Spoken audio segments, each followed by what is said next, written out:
మనం చెప్పేదేమో శ్రీరంగ నీతులు, చేసేదేమో ఇగో ఇట్లాంటి పనులు. అధికారంలోకి రాకముందేమో ఒక మాట, అధికారంలోకి వచ్చిన తర్వాత ఏమో ఇదే. అంటే బహుశా 6 నెలలు పరిచయాలు అయితే వీళ్ళు లావులు అవుతారు అన్నట్టు, పాప 6 నెలల పరిచయం, సంవత్సరం 6 నెలలకే 6 సంవత్సరం అయింది కదా. మన జనసేన గారి పవన్ కళ్యాణ్ గారి గాలి సోకినట్టుంది మీకు. మీరు కూడా గంటకు ఒక మాట, పూటకొక రంగు మార్చేయడానికి ప్రయత్నం చేస్తున్నారు. ఓవరాల్గా గత ప్రభుత్వంలో 1000 రూపాయలు డిడక్ట్ చేస్తే తల్లిదండ్రుల అకౌంట్లో నుంచి టాయిలెట్ల మెయింటెనెన్స్కి తీస్తే, మీరు అంటే టాయిలెట్ల మెయింటెనెన్స్కి తీస్తే అంటే ఇంకా ఒక విధంగా బెనిఫిట్ అది. ఎందుకంటే ఒక స్కూల్లో టాయిలెట్ బాగు చేసుకోవడానికి వాళ్ళకి ఆ ఖర్చుల్ని ఆ స్కూల్కి వాడుకుంటుంది. ఇప్పుడు మీరు ఏం చేశారు, ఈ 2000 రూపాయలు ఓవరాల్ ఆంధ్రప్రదేశ్లో ఎకో సిస్టమ్, ఆంధ్రప్రదేశ్లో ఎడ్యుకేషనల్ సిస్టమ్ను బాగు చేయడానికి 2000 రూపాయలు లాగేశారు. ఎవడికి వాడతాడు ఎవడికి తెలియదు, వాడతారో లేదో ఎవడికి తెలియదు. ఇది వాడకుండా మీ అకౌంట్లో డబ్బులు వేసుకుంటారా ఎవడికి తెలియదు. దీనికి ఆడిటింగ్ ఉంటుందా ఎవడికి తెలియదు. రైట్ ఇన్ఫర్మేషన్ కింద అడిగితే this information is not available from our end అంటారు. మళ్ళీ మా తగుదనమ్మా అని మీ హోమ్ మినిస్టర్ వచ్చేసి అడగండి ఆర్టీఏ మీద ఇవ్వటానికి రెడీగా ఉన్నాం. మా ప్రభుత్వం చంద్రబాబు నాయుడు గారి ప్రభుత్వం రామరాజ్యం, మా రాజ్యంలో మర్డర్లు ఉండవు, రేపులు ఉండవు అని మాట్లాడతారు. రైట్ ఇన్ఫర్మేషన్ కింద అడగరు, చెప్పింది చెయ్యరు, చేసింది చెప్పరు, చెప్పేది చెయ్యరు. ఏం చెప్తున్నారో అర్థం కాదు, అర్థమైతే మాట్లాడటానికి లేదు, మాట్లాడితే కేసులు పెడతారు, కేసులు పెట్టి లోపలేస్తారు. అదేమనంటే రెడ్ బుక్ రాజ్యాంగం అంటారు. నేను అనేది గౌరవ ముఖ్యమంత్రి గారిని, గౌరవ ఉప ముఖ్యమంత్రి గారిని నేను హృదయపూర్వకంగా కోరుతున్నా. 30 లక్షల మంది పిల్లల్ని అఫీషియల్గా తల్లుల్ని మీరు ఎలిమినేట్ చేశారు. ఈ 30 లక్షల మందికి మీరు ఏం సమాధానం చెప్తారు? ఈ 54 లక్షల మందిలో కూడా ఎంతమందిని రేపొద్దున క్రైటీరియాలో ఎలిజిబిలిటీ తీసేయబోతున్నారు? మీరు దయచేసి 2000 రూపాయలు ఏదైతే తల్లి అకౌంట్లో నుంచి డిడక్ట్ చేస్తున్నారో అది తీయకూడదు, డిడక్ట్ చేయకూడదు. Because it is not a part of your promise అని జై భీమ్రా భారత్ పార్టీ డిమాండ్ చేస్తుంది. అండ్ ఈ 14 అన్డిస్క్లోజ్డ్ కండిషన్స్ ఏమైతే ఉన్నాయో which is affecting the entire scheme should be immediately excluded. It should not be the part of a GO, and every child is entitled for the scheme, because you people never made such a promise before election. Even after election, at the time of issuance of the GO, these conditions were implicated unnecessarily to see that lakhs of children's mothers should be eliminated from the scheme, which is not at all acceptable. జై భీమ్రా Bharat party చాలా తీవ్రంగా ఖండిస్తుంది.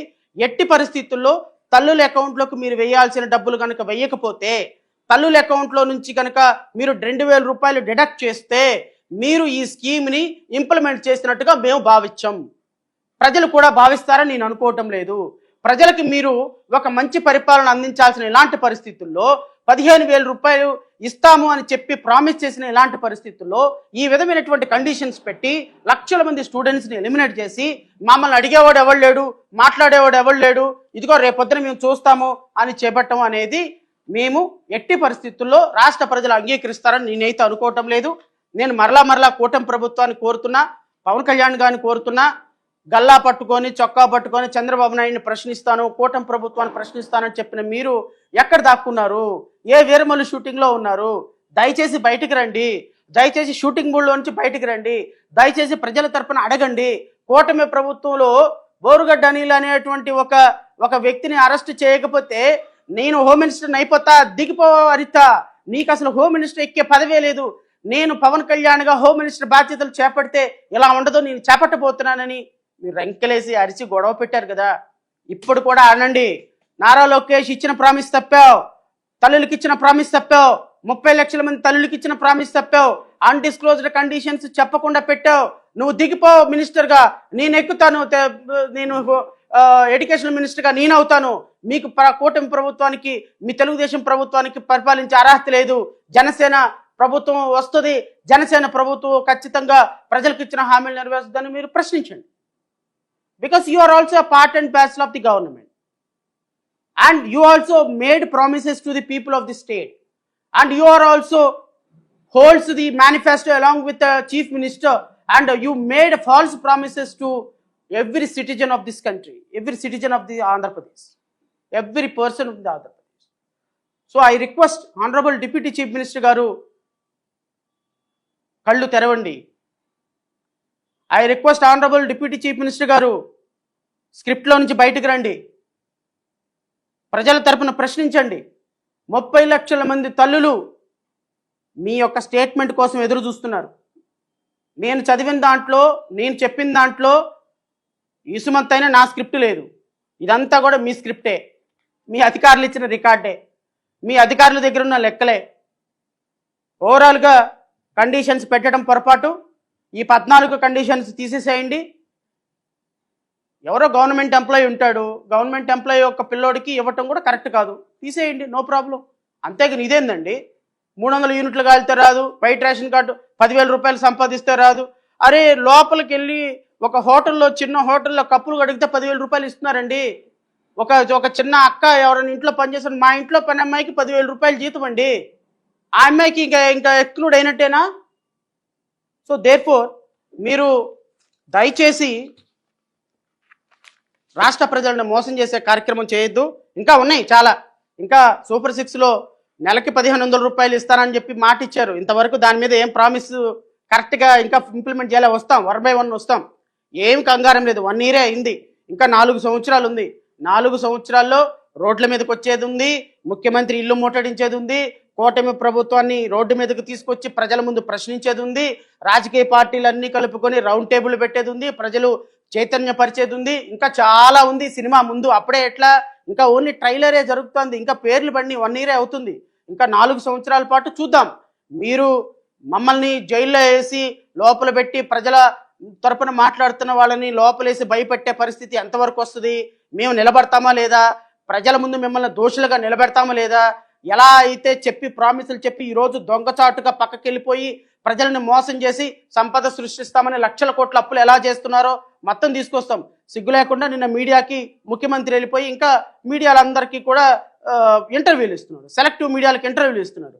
Selective మీడియాలకు interview ఇచ్చి ఏం చెప్తున్నారండి మీరు? అసలు రాష్ట్ర ప్రభుత్వం 1 yearలో సాధించిన ప్రగతి ఏంటో వైట్ పేపర్ రిలీజ్ చేయండి. సో ఏదేమైనా ఈరోజు సూపర్ 6లో తల్లికి వందనం అనేటువంటి కార్యక్రమానికి కన్ఫైన్ అయిపోదామని టాపిక్ కాబట్టి బియాండ్ దట్ నేను, మా పార్టీ దాని మీద స్పందించదు.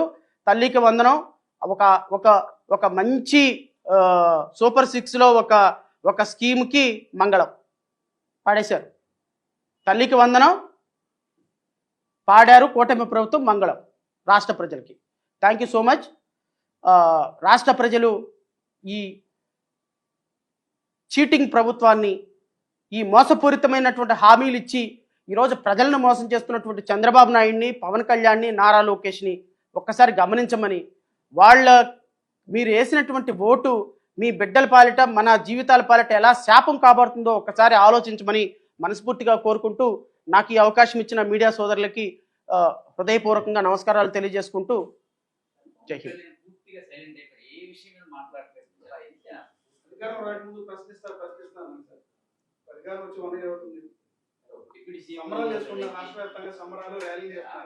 అదే సార్, అదే నేను అంటున్నాను. ఇప్పుడు చాలా ప్రామాణికం అండి. యు ఆర్ అబ్సల్యూట్లీ కరెక్ట్ అండి, యు ఆర్ అబ్సల్యూట్లీ రైట్. ఇప్పుడు నిన్న చంద్రబాబు నాయుడు గారు మాట్లాడుతూ 1,500 రూపాయలు ఆడపిల్లలకి ఇస్తానని చెప్పినటువంటి ప్రామిస్ ఏమైంది అంటే దాన్ని P4తో అనుసంధానం చేశానని చెప్పారు. What is a P4 concept అండి? Does anyone knows about a P4 concept? అసలు P4 కాన్సెప్ట్ ఏంటి అంటే, ఈ 1,500 రూపాయలకి P4 కాన్సెప్ట్ని అటాచ్ చేశామని చెప్తే, అంటే ఇది నథింగ్ బట్ డిఫ్రైడింగ్ ది రాష్ట్ర ప్రజలని మోసం చేయటమే. పవన్ కళ్యాణ్ అనేటువంటి వ్యక్తి ప్రశ్నిస్తాను అని వచ్చినటువంటి వ్యక్తి సైలెంట్ అయిపోయారు. కారణం ఏంటంటే ప్యాకప్. మీరు ఎంత పెద్ద, ఈవెన్ ఎన్టీ రామారావు గారు అనర్గళంగా స్క్రిప్ట్ చూడకుండా అద్భుతంగా డైలాగులు 40 నిమిషాలు 30 నిమిషాలు చెప్పేవాళ్ళంట. ఆయన ఆపేటానికి ఎవరికి అవకాశం ఉండదు. బట్ సినిమా యాక్టర్లకి, సినిమా వాళ్ళకి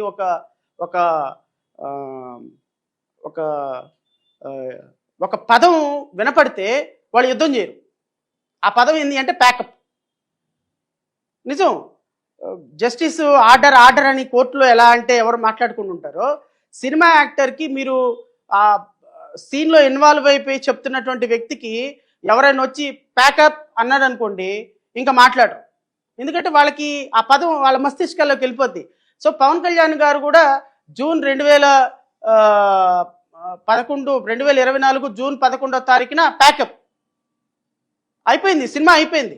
2024 జూన్ 11వ తారీఖు వరకు పోరాటం, స్క్రిప్ట్లు, స్టోరీలు, ఫైటింగ్లు, పాటలు, చీజింగ్ సీన్లు అన్నీ ఉన్నాయి. ఆ తర్వాత మళ్ళీ లేవు చూడండి. జూన్ 11 తర్వాత అధికారం వచ్చింది, ఎక్కారు, డిప్యూటీ చీఫ్ మినిస్టర్ అయిపోయినారు, ప్యాకప్. మళ్ళీ ఇవి ఎప్పుడు వస్తాయో తెలుసా?